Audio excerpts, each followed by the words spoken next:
Hey everybody, I'm Blake Bolden, Franklin P. Johnson, Director of the Drake Relays. We are here set for our final day of the Instagram Live Q&As. Really appreciative of all the athletes that have joined us. Yesterday we spoke with two world record holders, Kenny Harrison in the 100 hurdles, Aries Merritt in the 110 hurdles. Devin Allen shared with us a lot about his decision potentially to pursue the NFL. We had a very special conversation with Iowa natives and American record holders, Carisha Schweitzer and Shelby Houlihan. And we also have had a tremendous conversation yesterday with Sam Kendricks, the American record holder of the pole vault. Truly a fantastic lineup. We're just moments away from welcoming the Olympic record put Ryan Crouser. I am always thrilled to catch up with Ryan, and I'm happy and proud to consider him a friend. One of the most powerful athletes in the world. But as Ryan joins us, I do want to remind everybody that this Instagram Live session through the Drake Relays and all of this weekend are presented by the Coca-Cola Bottling Company. They're proud to support the local. And here we are. I see that big, massive with the Olympic champion and truly a dominant performer, the man that holds the record for the world for the most throws over 22 meters, Mr. Ryan Crouser. Ryan, how are you? I'm doing pretty well, hanging in there. How about you? I'm okay. Yeah, I'm doing fine. Thank you. How's your family? They're doing well. They're in Oregon, so following the quarantine protocols. They're on a little bit stricter lockdown than a lot of the country, but they're hanging in there. They're healthy, so fingers crossed. Yeah. Well, you look like you're doing some work. What are you up to today? Yeah, so I just finished lifting. Yeah, kind of covered in sweat. I sweated through my hat again. But we did. I said, well, that's how you get to be the man 20 meters every day, and that's how working your tail off. How you doing? What was your I'm doing pretty well. Just kind of at this point, I think a lot of athletes are in a similar boat. Just kind of trying to do what we can. I mean, there's a lot of people with different levels of facilities and stuff, but I think what's gonna kind of make people come out on the other side successful is how well you do with what you got. So. Not ideal conditions. If people follow my Instagram, you can see that I'm building my own ring to have a place to throw, because right now the facility I was told is not available. So just trying to do the best with what I got. Yeah, well, what you just said really is a very simple statement, but it's a profound statement that those that will outside will be the ones that do exactly as you just described, do the best with what they've got. And then I'll tell you, it really does mean a lot that you just took a break from an intense workout, hopped in your truck to give us a call. So thank you for taking time. Our fans are appreciative. Your fans are appreciative. So if you're just joining us, I'm Blake Bolden, the Franklin P. Johnson Director of the Drake Relays, joined here by Olympic champion, an extraordinary athlete at any level of all abilities, Mr. Ryan Crouser. We caught up a little bit. He's told us what he's up to. What we will welcome Ryan's fans and the Relays fans to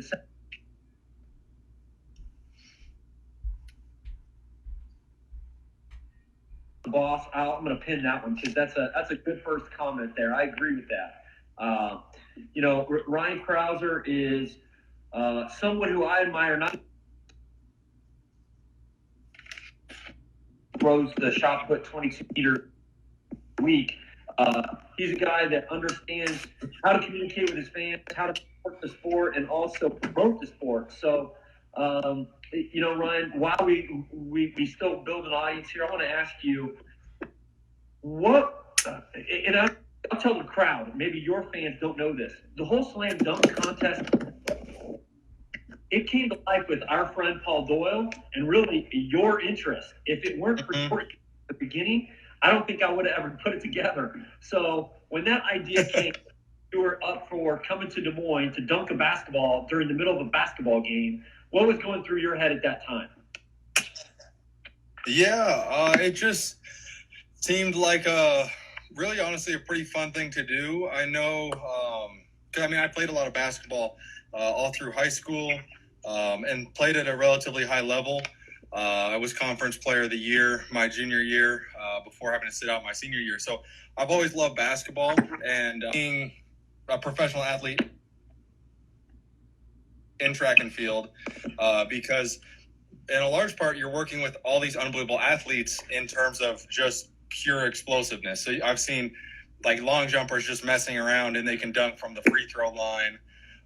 So you see that all the time. It's like, man, if we could put together a dunk contest with some of these athletes, it would be pretty cool, because a lot of people don't realize, they think, oh, like the best dunkers in the world are basketball players, but you look at the best jumpers in the world are long jumpers and high jumpers. So like, if we could kind of take it to the people to kind of see the level that these athletes are at, it's going to be pretty cool. And so I was happy to be a part of it, just because it's not every day you see someone who's 320 pounds dunk a basketball, and especially from with a one-step start. So I felt like I could bring something that was impressive in kind of from my aspect of training to the dunk contest as well. 100%. Oh, and I'll tell you, it was incredible. And I think that's even fans of shot put and fans of track and field really know that, and they know how powerful you are, and they know the plyometrics that you do, and they're familiar. It still blew them away to see you get your elbows to the rim, basically, and then just get down. I mean, I wanted to dunk a 16-pound shot, but I don't think that the basketball people really appreciated that landed on their hardwood floor. That's right. So I know that, I see you getting greeted. You got a fan from Japan saying hey, which obviously they're looking forward to seeing you in Tokyo whenever that day comes. But as you are looking through your training and some of your memories and all those things, I do have to ask you this question. You've been an incredible partner with the Drake Relays, have thrown, you've won the last 2 years in our invitational shot put. Do you have a favorite, and this is the whole spirit of this for everyone joining us here today, would have been the day that Ryan was thrown at the Drake Stadium. And literally right now, he would have been warming up to be thrown on national TV. I don't even want to tell you what the weather is like here today, Ryan. It's like 65, sun, no clouds. And for Ryan's fans, I got to say this. Last year, and I've just got some stats, so correct me if I'm wrong. I think you threw in 13 competitions in the year. We're over 22 meters. Yeah. If you are a track and field fan, you can't even comprehend what that is, to throw over 22 meters 12 times in 1 year. I lost track of this. There might only be 2 or 3 or 4 people in the whole history of the world that have ever done that in their whole lifetime. And you did it in 1 year. The only meet that you didn't was here in Des Moines. Yeah. You might not know it. You won the competition over a world-class field. And by the time you threw last year, the weather was maybe 35 degrees, windy as heck, completely windy, and freezing rain. So with all of that in mind, that last year it was the only time you threw that it didn't go over 22 meters. What's your favorite Drake Relays memory? Yeah, I think, 2 years ago we had perfect weather. That was and threw over 22 meters 2 years ago. And that one sticks in my mind just because that was my first outdoor meet of the year, coming off of being, and so it was my season opener outdoors. We had perfect, and that one stood out to me. Just had some huge warm-ups, like around 2280, 23 meter warm.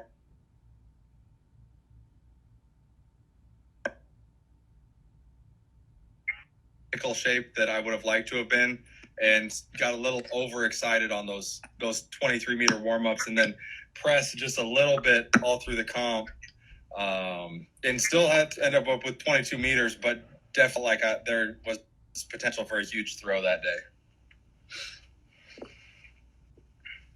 I thought so too. In fact, Are you there? Talking with you a little bit unconscious. Can you hear me? You got me okay, Ryan? Yeah, it's just chopping a little bit choppy, but I can hear you now. Okay, got it. Yeah, I lost you there for a second too. Evan.Padilla _ he says, Crouser, you were my inspiration to start throwing. I mean, that's always the kind of message that really, really is nice to hear. And then you've got another fan watching in Botswana. Pretty cool. Not only here in Des Moines and all over Texas and Oregon, we've got fan base everywhere, Botswana and Japan so far. Here's a question that I will ask you from a user. What advice do you have for those NCAA track and field athletes?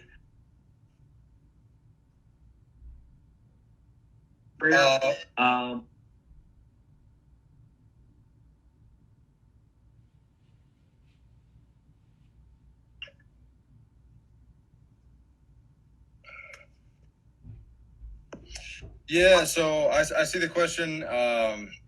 Like your audio went in and out a little bit, but as far as for NCAA track and field athletes looking to pursue a professional career, I would say in track and field, I would say the number one thing, sure that you finish your degree and graduate from college. That's the number one thing, because track and field, no matter how good you are, is a really tough sport to be a professional in. Every sport is difficult, but track and field, you really don't have quite the safety net. So you're going to, at best, be pro in track for 10 or 12 years if you're extremely lucky, but you're still going to be working for 20 or 30 years after that, at least. So make sure you get finished with a degree, but really there's just a ton of hard work that goes into it. Set yourself up well just a lot of hard work and dedication goes into it, and you're going to need to be probably top, especially in the throws, top 1 or 2 at NCAAs at some point, and then just try to set yourself up for a system that you can succeed in.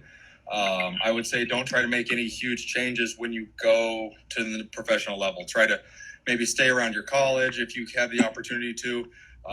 Don't think just because you're a professional now everything changes. You're still the same athlete you were in college. If you have found a system that works, I see a lot of people come out of college and then it's like they need to reinvent the wheel. Really, you're going to be 1 year older. So if you just be a little bit fitter, a little bit stronger, and have a little bit better technique and a little bit stronger mentally, you're on your way to being a professional athlete. It's not going to happen overnight. So be patient. Trust in the system that got you there, and if you can just keep chipping away at it, have confidence in yourself and your support system and your coaches, and just stay dedicated to the path that you're on. Great advice. I know that's really cool, and especially I appreciate what you said about that consistency and not trying to change everything all at once. As you shared that wisdom, more people came on from around the world. We've got a thrower from Jamaica joining us. So if you're just joining us, Blake Bolden from the Drake Relays here with the Olympic champion, Olympic record holder, Ryan Crouser. Last year, he threw 13 times, 12 of them over 72 meters, which for our fans in Des Moines and here in the U.S., so you know how impressive that is. That's 72 feet, 2.5 inches, or 2.25 inches. Sorry, Ryan. I actually had to get my gold book out. I wanted to be sure I had it exactly right. More than 72 feet, 2 inches. 22 meters is certainly an incredible mark, and it is a standard at the international level that separates the world, the best of the very best from all the rest. And Ryan has made a habit of that. In fact, in 2020, in just 2 throws, he eclipsed that mark twice. Did you know right now, Ryan, that your throw indoors, it was 22.60 at the national championships? That's the world leader. Did you realize that was the world leader, indoors and outdoors? So in 2020, it's the farthest in the world. I knew it was the leader indoors, and then I guess looking at it, now it'd be no one's really had too much of a chance to compete. So a little bit unfortunate that just in the fact that I feel like I could throw farther than that.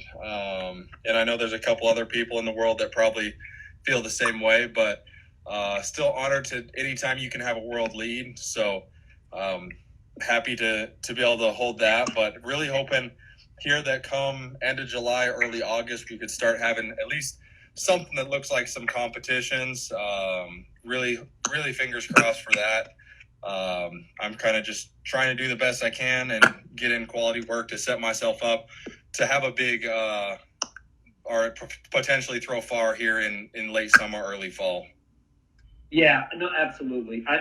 There's not just fellow Americans that are anxious to have that opportunity, but our buddy Tom Walsh from New Zealand. He's the outdoor world leader, but that mark not quite at that 2260 reach that you smashed indoors. So, pretty special throw in Albuquerque for the fans that were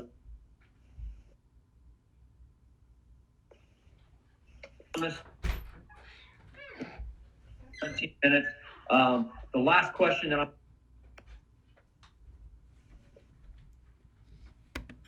school throwers. I've got that question pinned.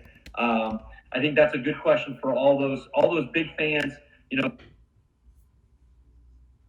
you want to pursue a professional career, but how about for those kids that are just getting started?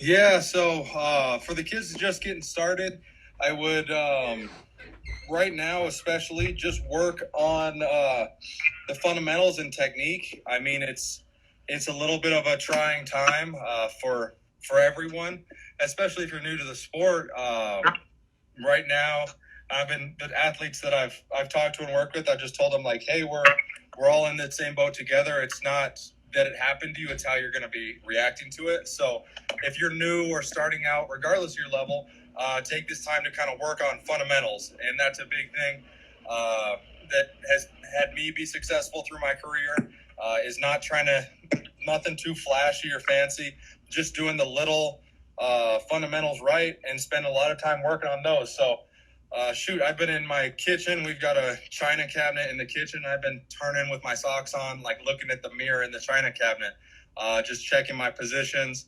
And I do that like a lot more often than I'd like to admit. And so it's just little things like that. So work on your fundamentals.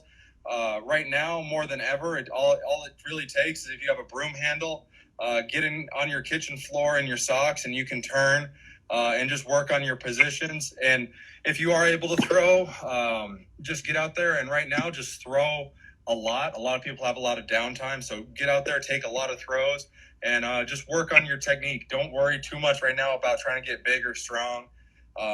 Just it can be a little bit difficult not having a long-term plan, but if you just go out there, have fun, throwing, whether it's by yourself, with a family member or a friend, be safe, but just get out there and get a lot of throws in.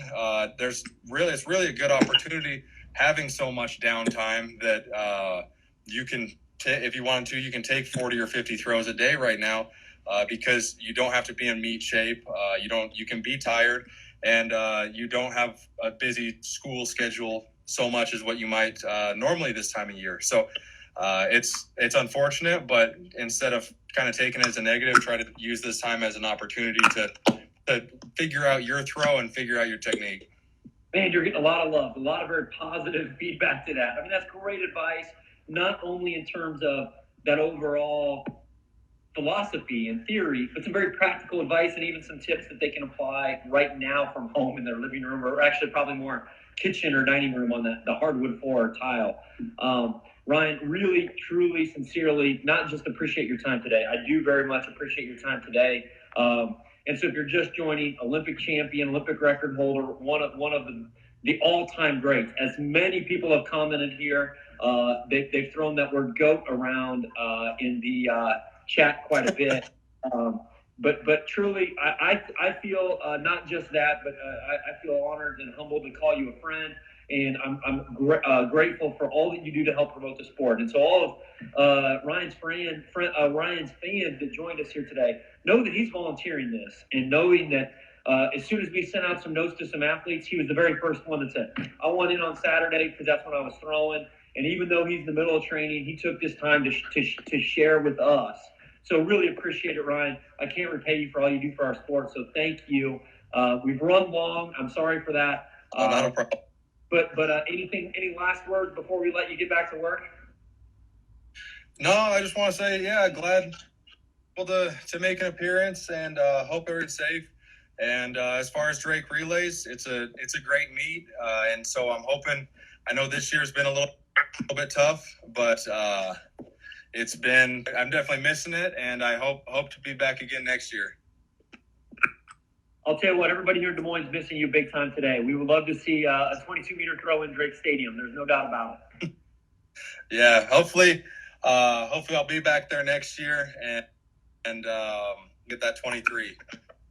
Yeah, man, that's the perfect way to end. Thanks a lot, Ryan Crouser. Ryan, really great to see you. Great to see you doing well, and I look forward to catching up with you more soon. All right. Let's say goodbye to Ryan. We're just now a few minutes away, actually 8 minutes away from our very next special guest. Chloe Abbott is a senior at the University of Kentucky, the Ncaa runner-up in the 400 meters. But what's more, she's got a special gift musically that she's going to share with us. So take a break. I'm going to grab something to drink really quickly, and we'll be back at 2 o'clock Central Time here in Des Moines with Chloe Abbott. And then don't go anywhere. At 3 o'clock, Ncaa Ali, the reigning world champion in the 100 hurdles. She'll be followed by a living legend, Brashawn Jackson, at 3:30. Georgianne Moline, a world champion indoors, at 4:30. Sandy Morris at 5. So the American record holder in the women's pole vault at 5. The queen of the road mile, Heather Camp, at 5:30. Ashley Spencer, the bronze medalist in the Olympics in the 400 hurdles, will join us at 6 p.m. Central. And then the anchor of this marathon relay of track and field celebrities will be Eric Sawinski. Truly, he's based here in Iowa, an Iowa Hawkeye, but one of the best 800-meter runners in American history, and certainly one of the most consistent, or probably the most consistent over the last 13 or 14 years. So it's going to be a very special day for the Drake Relays. We'll see you in a few more minutes.